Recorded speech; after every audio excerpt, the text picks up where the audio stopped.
ही जी चर्चा आहे ती चर्चा त्यांनाही ऐकता येईल।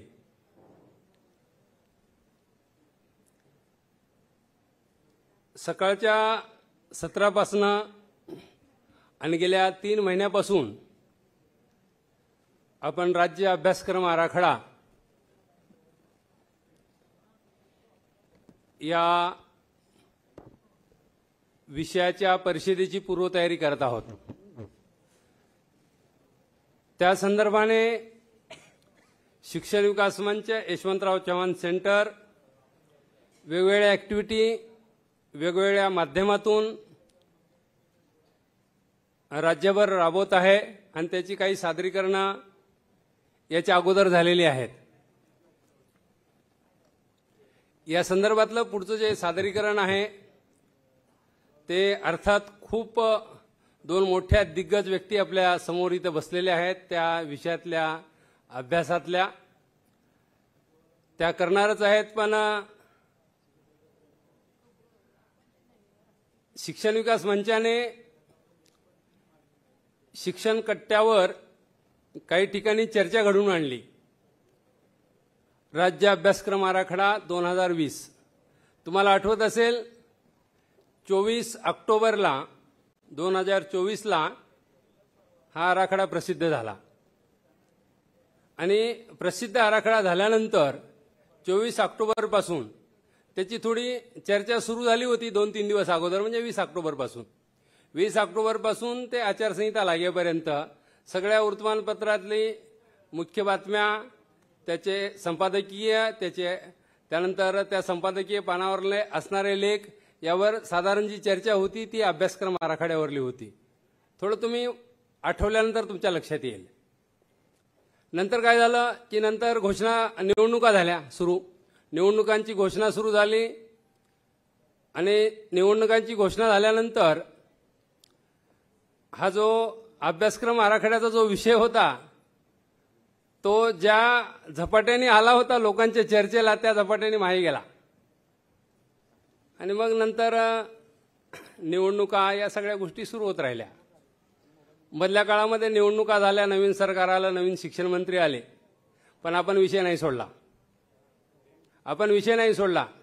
विषय नाही सोडणं हाच शिक्षण विकास मंचाचा मुख्य म्हणजे काम करण्याचा जो गाभा आहे तोच आहे। आपण एकदा विषय हातात घेतला, त्या विषयाचा गांभीर्याने विचार करून त्या संदर्भामध्ये आपली भूमिका राज्य शासनाला सांगतो आणि राज्य शासनाने योग्य ती त्याची दखल घ्यावी आणि त्यावर निर्णय घ्यावा, हे आपण केलेलं आहे आणि तेच आता या आराखड्याच्या बाबतीत अपेक्षित आहे।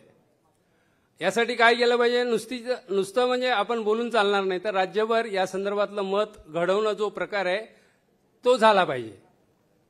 मग त्यासाठी आपण काय केलं की त्यासाठी आपण काही शिक्षण कट्टे घेतले। त्यातला जो पहिला शिक्षण कट्टा आहे तो पहिला शिक्षण कट्टा मुंबईला घेतला 7 डिसेंबरला आणि 7 डिसेंबरच्या या शिक्षण कट्ट्यामध्ये मुंबई विभागातले शिक्षक या ठिकाणी उपस्थित होते आणि या शिक्षकांनी त्या शिक्षण कट्ट्यावर ज्या भूमिका मांडल्या त्या भूमिका तुम्हाला या ठिकाणी दिसतील।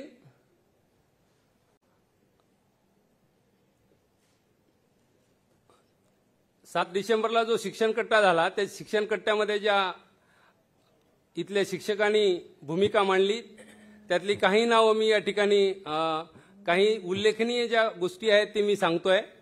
त्यामधली पहिली जी सूचना केली होती ती एकात्मिक पुस्तक योजनेवर, राष्ट्रीय अभ्यासक्रम आराखड्यानंतर जी पुस्तके येणार आहेत ती एकात्मिक योजनेखालची नसावीत, एकसंघ पुस्तक असावी अशी सुनीता बेडसे मॅडम यांनी ही एक सूचना मांडलेली। संपदा जोशी मॅडम आपल्या परिषदेला आहेत।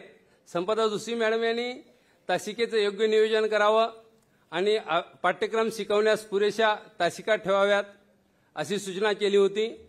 त्यानंतर वंचिता धुरी आणि पंडित सर म्हणून आहेत, हे दोघंही जे दिव्यांगाचं शिक्षण आणि वंचिताचं जे शिक्षण आहे त्याच्यावर म्हणजे शिक्षक म्हणून काम करतात तशा शाळांमध्ये, तर त्यांनी यामध्ये एक अशी सूचना केली होती आराखड्याच्या बाबतीत की जे स्लो लर्नर विद्यार्थी आहेत आणि जे दिव्यांग विद्यार्थी आहेत त्या दिव्यांग विद्यार्थ्यासाठी आणि स्लो लर्नर विद्यार्थ्यासाठी वेगळी पुस्तके असावीत, कारण त्यांना हा अभ्यासक्रम झेपत नाही, तर त्याबद्दल सुद्धा या आराखड्यामध्ये विश्लेषण नाही आहे असं त्यांचं मत होतं आणि त्यांनी ते मांडलेलं आहे.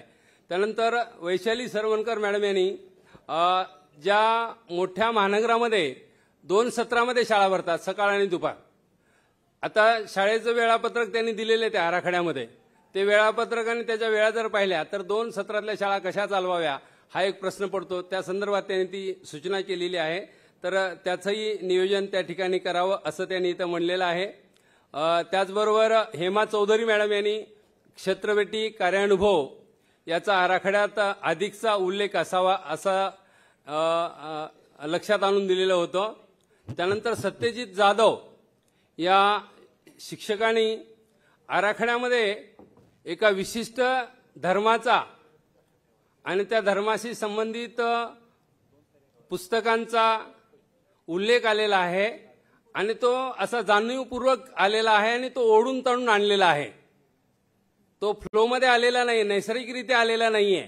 तर तो विशिष्ट धर्माचा उल्लेख आराखड्यामध्ये नसावा, किंबहुना त्या धर्माला भारतीय संविधानानुसार जो आराखडा तयार होतो आहे त्याकडे त्यांनी लक्ष वेधलं आणि धर्माचा पगडा या आराखड्यावर नसावा असं त्यांनी मत या ठिकाणी मांडलेलं आहे.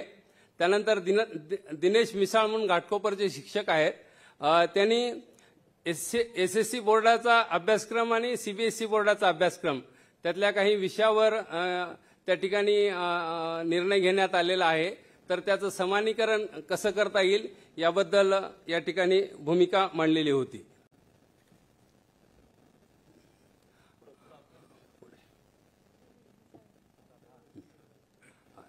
त्यानंतर या शिक्षण कट्ट्यावर वेगवेगळ्या वृत्तमानपत्रामध्ये विविध बातम्याही आलेल्या होत्या आणि त्या शिक्षण कट्ट्याची काही छायाचित्र तुमच्या समोर आहेत.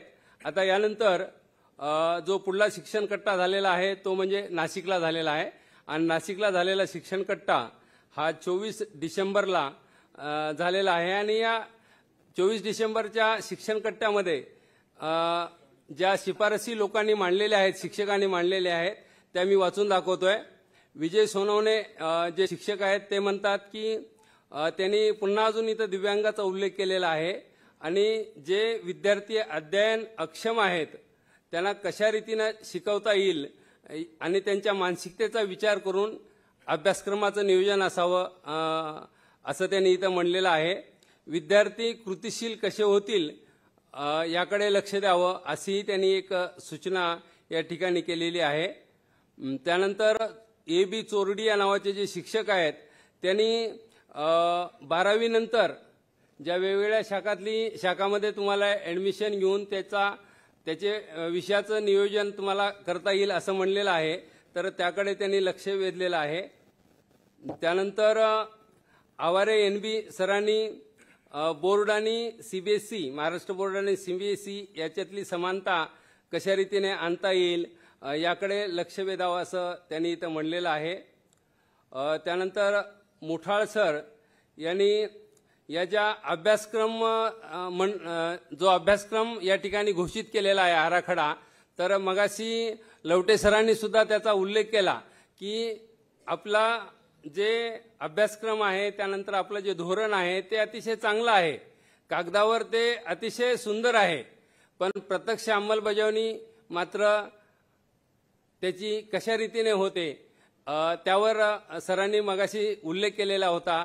तर त्या संदर्भात सुद्धा इथं मुठाळ सरांनी अंमलबजावणीकडे लक्ष द्यावं अशी एक सूचना या ठिकाणी केलेली आहे. नामदेव वाझे जे जिल्हा परिषदेचे जे शिक्षक आहेत त्यांनी असं म्हणलेलं आहे, ते स्वतः जिल्हा परिषदेचे शिक्षक आहेत आणि त्यांनी जिल्हा परिषदच्या शाळा म्हणजे ग्रामीण भागातल्या शाळा जिल्हा परिषदच्या आणि शहरातल्या महानगरपालिकेच्या शाळा या दोघांमध्ये विद्यार्थ्यांच्या एकूण बौद्धिक क्षमतेमध्ये बौद्धिक एकूण अभ्यासक्रमामध्ये आणि त्यांच्या एकूण वातावरणामध्ये असणारा जो बदल आहे तो बदल लक्षात घेऊन त्यातली जी दरी आहे ग्रामीण आणि शहरी भागातली ती कमी करणारा अभ्यासक्रम असावा असं त्यांनी इथं म्हणलेलं आहे. आणि शिक्षकांना सातत्याने व्यावसायिक प्रशिक्षणाची सोय करावी असं त्यांनी इथं म्हणलेलं आहे. यानंतर हे 2 आम्ही शिक्षण कट्टे घेतलेले आहेत. परंतु येणाऱ्या महिनाभरामध्ये अजून काही जिल्ह्यामध्ये आम्ही शिक्षण कट्टे घेणार आहोत। त्यामध्ये छत्रपती संभाजीनगर असेल, अहिल्यानगर असेल, सोलापूर असेल, पुणे, बुलढाणा, अमरावती, कोल्हापूर, कराड, लातूर आणि ठाणे अशा शहरामध्ये आपण जिल्हावार असे शिक्षण कट्टे घेणार आहोत राज्य अभ्यासक्रम आराखड्यावर। आणि राज्य अभ्यासक्रम आराखड्यामध्ये काय सांगितले आहे आणि अजून काय यामध्ये यायला हवं आहे या संदर्भामधली शिक्षकांची मतं आपण जाणून घेणार आहोत। आणि ही मतं आपल्याकडे आल्यानंतर या संदर्भातलं एक निवेदन तयार करून शिक्षण विकास मंच यशवंतराव चव्हाण सेंटर या सगळ्यांचे जे निवेदन आहे हे निवेदन आपण राज्य शासनाकडे सुपूर्द करणार आहोत। आणि सुपूर्द करून या संदर्भातला आपण केलेले जे शिफारशी आहेत त्या शिफारशीचा अंतर्भाव त्यांच्या पुढच्या म्हणजे अभ्यासक्रम तयार करत असताना व्हावा अशी आपण त्यांना विनंती करणार आहोत। असं या ठिकाणी मला सांगावंसं वाटतं।